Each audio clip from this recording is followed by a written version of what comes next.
The Ndebele people have lived in southern Africa for centuries, known for their resilience, beadwork, and strong community ties.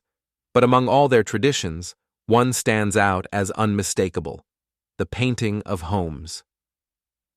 What makes it so special? Unlike murals on city walls or decorative patterns indoors, Ndebele home painting happens on the outside walls. These are houses that announce themselves, each one distinct, yet part of a visual family. Every line, dot, and color has meaning. A white triangle might represent a growing family. A red chevron can be a call for protection. A yellow border signals celebration. Symmetry is considered a form of respect and harmony. Each home becomes a journal, written with brush and pigment, marking moments like marriages, births, seasons, or personal milestones. And the artists?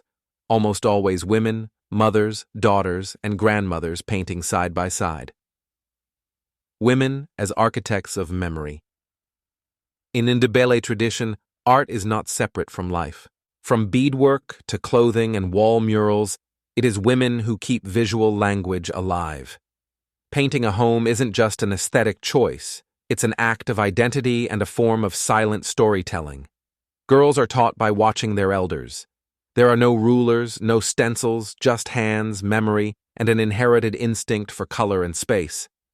One of the most famous Ndebele artists, Dr. Esther Malangu, brought this tradition to global stages, painting everything from BMW cars to airplane murals while always returning to her roots, literally to repaint her family's home in Mpumalanga.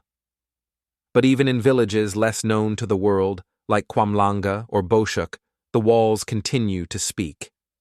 Often freshly coated with whitewash, then detailed using natural dyes, commercial paint, or even powdered brick, these homes remain living canvases. The geometry of belonging. What's fascinating is the balance between individual expression and communal style. Each painted home tells a unique story, but together, they form a cohesive visual neighborhood, a harmony of angles, colors, and shapes that feels almost musical when seen from above. Walk through a Ndebele village, and you might notice circular huts next to square ones, both fully painted, gates and fences that mirror the motifs on the walls, even water tanks and chicken coops stylized with matching designs. It's not only art, it's architecture designed to honor the aesthetics of everyday life. The designs are planned around windows, doors, and even shadows, which are taken into account as the sun passes over the wall throughout the day. Everything flows together with intention. Why it's trending now. In a world obsessed with minimalist design and digital filters, there's something deeply refreshing about bold, analog expression that requires time, tradition, and handwork. In 2020, Ndebele painted homes are trending for several reasons. Designers and architects are studying them for sustainable decoration methods and heritage-focused spaces. Fashion brands have borrowed from the color palettes for textiles, scarves, and even home decor lines. Social media creators and travel influencers are flocking to villages to document the art form, some even participating in community painting sessions with permission. AI tools have even attempted to replicate the style, but none can match the soul behind a Ndebele woman's brushstroke. What's most powerful, though, is that the community remains the core. The paintings are not for tourists. They are for the people who live inside. A wall is never finished. In Ndebele culture, a painted wall is never considered truly complete. After a few seasons, rain, wind, or time will fade the colors and the process begins again.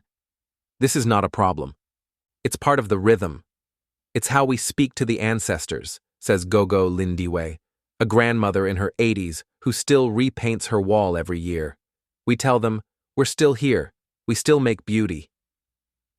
Younger women now mix traditional colors with modern paints, electric blue, hot pink, neon green, without losing the patterns. The style evolves, like language, while the roots remain. Even urban Ndebele families are beginning to bring the tradition back into suburban homes, painting garden walls, garage doors, or indoor murals as a connection to origin. What these walls teach us. More than decoration, the painted homes of the Ndebele hold wisdom, that everyday life deserves beauty, that art is a form of conversation even when no words are spoken, that women's work is foundational, not supplementary, that culture does not live in museums, it lives in motion, and above all, that a home is more than walls and roof. It is language, color, memory, and love made visible.